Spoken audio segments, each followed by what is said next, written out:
باورت میشه اصلی ترین دلیل ناتوانی جنسی چه تو آقایون چه تو خانوما، دلیل اصلیش اینه که ما به اعضای جنسی خودمون احترامی که ویژه و شایستش هست و نمیذاریم.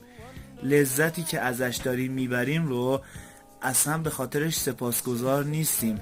این خیلی موضوع خنده‌داری باشه شاید تو عرف جامعه که همه از اعضای تناسلی متاسفانه دارن به عنوان فوش استفاده میکنن، در صورتی که این اعضا مقدسن و ما از این اعضای مقدس به وجود اومدیم که با هارمونی هوشمند بدن این اعضای مقدس تحریک میشن و میل و گرایش ما رو به تولید مثل و زیبایی و نشاط و وفور و فراوانی و عشق و انگیزه برای زندگی میدن.